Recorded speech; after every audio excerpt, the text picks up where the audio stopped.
가만히 눈을 감고 떠올려 보세요. 어느 날 갑자기 80을 넘긴 내 모습을 상상해 본 적 있으신가요? 아직은 멀게만 느껴지지만 세월은 생각보다 훨씬 빠르게 다가옵니다. 예상치 못한 건강의 변화와 삶의 방식의 급격한 전환은 누구에게나 찾아옵니다. 그래서 우리는 미리 준비해야 합니다. 준비가 있는 사람과 준비가 없는 사람의 노후는 너무나도 다르게 흘러갑니다. 저는 오랜 시간 동안 많은 분들의 노후 상담을 해왔습니다. 그 과정에서 세 가지 잊을 수 없는 사례를 만났습니다. 그 이야기를 통해 지금 무엇을 해야 할지 함께 생각해 보려 합니다. 첫 번째 사례는 김 선생님의 이야기입니다. 김 선생님은 퇴직 후에도 건강을 자신했습니다. 평생 큰 병 한 번 없었고 주변에서도 젊어 보인다는 말을 많이 들었습니다. 하지만 70 중반을 넘어가면서 상황은 달라졌습니다. 무릎 통증이 심해져 계단을 오르내리기가 힘들어졌고 자주 넘어지면서 자신감이 떨어지기 시작했습니다. 팔 힘이 빠지니 가벼운 물건조차 들기 어려워졌고 외출조차 꺼리게 되었습니다. 그렇게 사회적 관계는 줄어들고 방 안에 머무는 시간이 많아졌습니다. 그는 늘 말했습니다. 조금만 더 일찍 운동을 시작했더라면 이렇게까지 힘들지 않았을 거라고. 두 번째 사례는 박 여사의 이야기입니다. 박 여사는 자녀에게 모든 것을 쏟아부은 어머니였습니다. 자식이 원하는 대학을 보내기 위해 집을 담보로 대출을 받았고 결혼을 앞둔 자녀에게는 전 재산을 내어주었습니다. 처음에는 고마워하던 자녀들도 시간이 지나면서 부담스러워했습니다. 생활비가 부족해 도움을 요청했을 때는 냉정하게 거절당하기도 했습니다. 그때 깨달았습니다. 내가 자녀를 돕느라 내 노후를 잃어버렸다는 사실을. 자녀와의 관계마저 서서히 멀어져 가는 것을 막을 수 없었습니다. 그는 씁쓸하게 말했습니다. 사랑은 주는 것이 맞지만 삶의 기반까지 내어주는 것은 지혜가 아니었다고. 세 번째 사례는 이 할아버지의 이야기입니다. 이 할아버지는 평생 동안 남과 비교하는 습관을 버리지 못했습니다. 친구가 새 차를 사면 마음이 불편했고 이웃이 손주에게 비싼 선물을 하는 것을 보면 자신도 억지로 따라했습니다. 그러다 보니 가진 돈은 줄어들고 마음은 늘 불안했습니다. 비교는 만족을 주지 않았습니다. 오히려 열등감과 불평만 키워갔습니다. 결국 친구와의 모임조차 피하게 되면서 더 외로워졌습니다. 그는 마지막에 이런 말을 했습니다. 비교는 불행으로 가는 지름길이라는 것을 너무 늦게 알았다. 이 세 가지 사례는 우리에게 중요한 메시지를 줍니다. 건강을 준비하지 않으면 몸이 나를 가두고 자녀에게 지나치게 의지하면 관계가 무너지고 남과 비교하며 살면 마음이 병들게 됩니다. 그렇다면 어떻게 해야 할까요? 실행 가능한 방법들을 하나씩 짚어보겠습니다. 먼저 건강의 문제입니다. 나이가 들면 누구나 체력이 떨어집니다. 하지만 준비한 사람과 그렇지 않은 사람의 차이는 분명합니다. 특별한 운동이 필요하지 않습니다. 걷기와 가벼운 근력 운동을 생활 속에서 이어가는 것만으로도 충분합니다. 오늘 당장 실천할 수 있습니다. 엘리베이터 대신 계단을 오르거나 마트에 갈 때 일부러 멀리 주차하고 걸어보세요. 아침에 일어나 스트레칭으로 몸을 깨우는 것부터 시작하세요. 작은 습관이 근육을 지켜줍니다. 근육은 단순히 힘만이 아니라 삶의 독립을 지켜주는 열쇠입니다. 다음은 자녀와의 관계입니다. 부모로서 자녀에게 도움을 주는 것은 당연합니다. 하지만 내 모든 것을 내어주는 것은 자녀에게도 도움이 되지 않습니다. 오히려 독립심을 빼앗고 부모와의 관계를 왜곡시킵니다. 따라서 일정한 선을 미리 정해두는 것이 필요합니다. 예를 들어 결혼할 때까지만 돕겠다. 대학을 졸업할 때까지만 지원하겠다. 이런 원칙을 세우고 지켜야 합니다. 그리고 내 재산은 내 노후를 위해 먼저 사용해야 합니다. 자녀에게는 물려주지 못해 미안해할 필요가 없습니다. 내가 건강하게 자립해서 살아가는 모습 자체가 자녀에게 가장 큰 선물이라는 사실을 잊지 마세요. 마지막으로 비교의 문제입니다. 우리는 사회 속에서 살아갑니다. 그래서 남과 나를 비교하는 것이 습관처럼 굳어져 있습니다. 하지만 나이가 들수록 이 비교는 독이 됩니다. 나와 타인의 조건은 결코 같을 수 없습니다. 중요한 것은 지금 내가 가진 것을 누리는 태도입니다. 값 비싼 외제차보다도 아침 햇살을 맞으며 산책할 수 있는 다리가 더 소중합니다. 넓은 아파트보다도 따뜻하게 함께 식사할 수 있는 가족이 더 큰 행복입니다. 비교하지 않고 감사하는 마음을 가질 때 비로소 자유로워집니다. 오늘 말씀드린 세 가지 이야기를 통해 보았듯 노후의 행복은 거창한 것이 아닙니다. 몸을 관리하고 자녀와의 경계를 세우고 비교 대신 감사하는 것. 이 단순한 세 가지가 삶을 완전히 바꿔놓습니다. 하지만 여기서 끝이 아닙니다.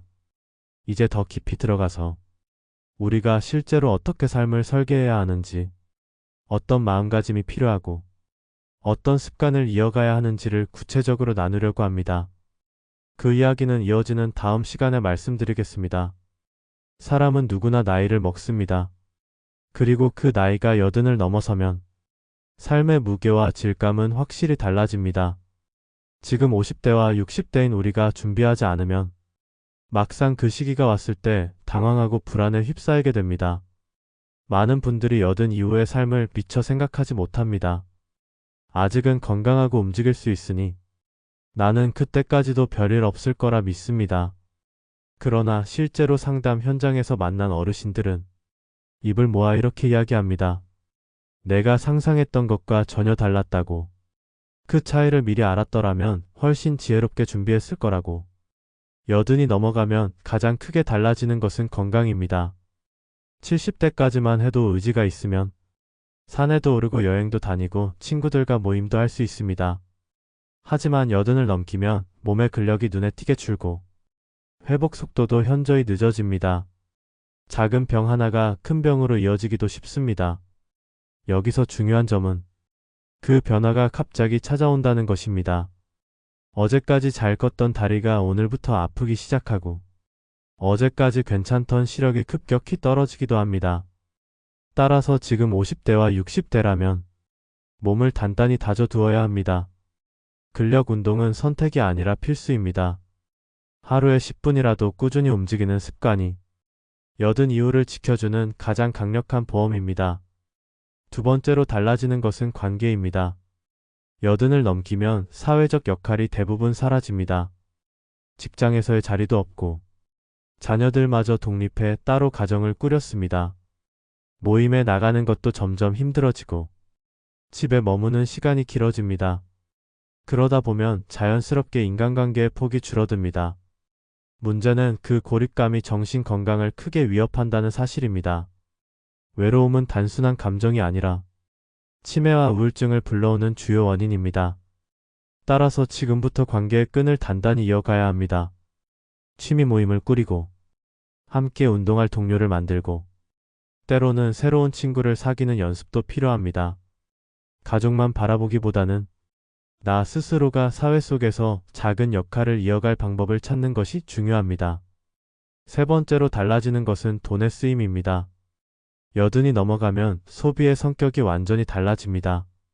물건을 사는 것보다 치료비와 돌봄 비용이 크게 늘어납니다. 생각보다 많은 분들이 그 순간을 준비하지 못한 채 맞이합니다. 퇴직금과 연금이 있더라도 의료비와 간병비는 예상을 훨씬 뛰어넘는 경우가 많습니다. 그래서 50대와 60대라면 지금부터 지출 구조를 점검해야 합니다. 쓸데없는 소비를 줄이고 노후를 위한 비상자금을 반드시 마련해야 합니다. 특히 장기 요양이나 돌봄 서비스에 대한 대비책을 구체적으로 세워두는 것이 필요합니다. 이처럼 건강관계 돈 세 가지는 80을 넘어서면 전혀 다른 양상으로 변합니다. 그렇다면 지금 우리는 무엇을 해야 할까요? 첫째, 건강 전략입니다. 근육을 지키는 것이 핵심입니다. 근육은 단순히 몸을 움직이게 하는 역할이 아니라 노후의 독립을 지켜주는 기반입니다. 식사에서 단백질을 충분히 챙기고 걷기와 근력 운동을 병행해야 합니다. 작은 습관 하나가 80 이후의 삶을 완전히 바꿀 수 있습니다. 둘째, 관계 전략입니다. 관계는 의도적으로 관리해야 합니다. 자연스럽게 이어지겠지 하는 생각은 착각입니다. 정기적인 만남을 스스로 계획하고 서로 의지할 수 있는 네트워크를 만들어야 합니다. 특히 동년배 친구뿐 아니라 다양한 세대와 연결되는 것이 중요합니다. 젊은 세대와 교류하면 생각이 유연해지고 활력이 생깁니다. 사회적 고립을 막는 가장 좋은 방법은 내가 먼저 손 내밀어 관계를 이어가는 것입니다. 셋째, 재정 전략입니다. 연금만 믿고 안심해서는 안 됩니다. 여든 이후의 지출은 대부분 예측 불가능합니다. 특히 의료비와 돌봄비는 생각보다 훨씬 크고 길게 이어집니다. 따라서 반드시 비상자금을 따로 준비해야 합니다.